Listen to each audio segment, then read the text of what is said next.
G'day. I'm going to try and stick to the script better than I stick to set lists. Having said that, none of that was on my script. My name is Cash Savage, and it's been a big thing to actually think about what I'm about to talk about over the last couple of days, because I guess I put it out of my mind. When I was 11, I just wanted to play guitar. Through my teens, I bashed away at Nirvana covers, and in my 20s, I started a few bands, and by about 28, I'd started Cash Savage and the Last Drinks.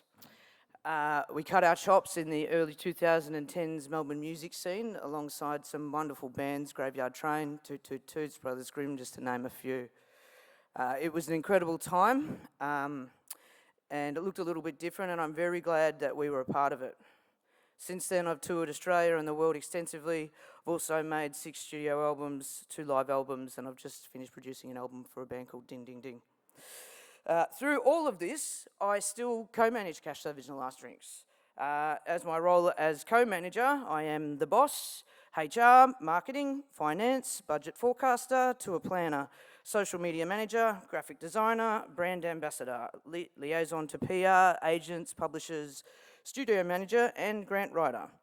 In between doing all of that, I write the songs. Currently, I'm in the process of writing a new album, so I just thought I'd take you through what that looks like for me.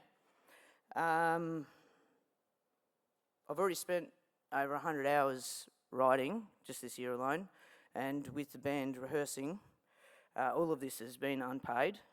We went into the studio in July, and we've already outlaid tens of thousands of dollars going towards musicians, engineers, and studio costs. We'll go into the studio in November for another session before going into post-production. Between myself, Nick Finch, and now Anzai, I imagine there'll be about another 100 hours of work to do over the 10 songs. Some of that paid, some of it unpaid.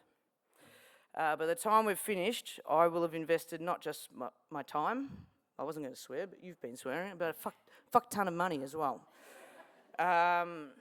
There was a time when I funded the recording out of my own pocket.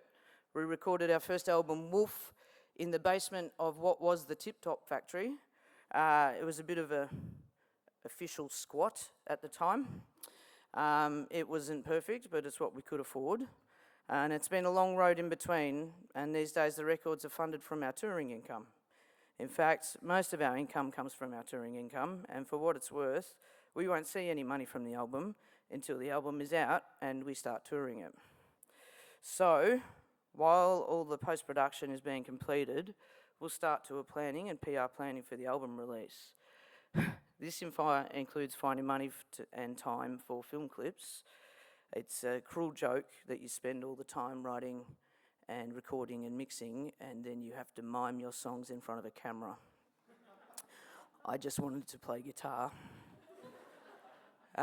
We have agents all over the world, so that means conversations through the day and night. Another time commitment that won't be paid until the tour settlement comes in. And I actually don't care to think about all the total unpaid hours that'll go in before we even hit the road. I know it sounds like madness, probably to a lot of you actually. You probably get it and understand, because it sounds like madness, and saying it out loud, really, it is kind of madness. The outlay of time and money is massive, and the risks are big. Every album I take a punt that we will make the money back, but the risks aren't just financial. It's not just about financial security. Justifying the time and the financial commitment takes its toll on mental health, relationships. This process and time commitment is a lot. I was at a wake of a friend of mine a couple of years ago, and in the room were some of the greatest songwriters and performers that this country had ever made. And when I looked around, I realised that there was only 2 working musicians left out of all of us.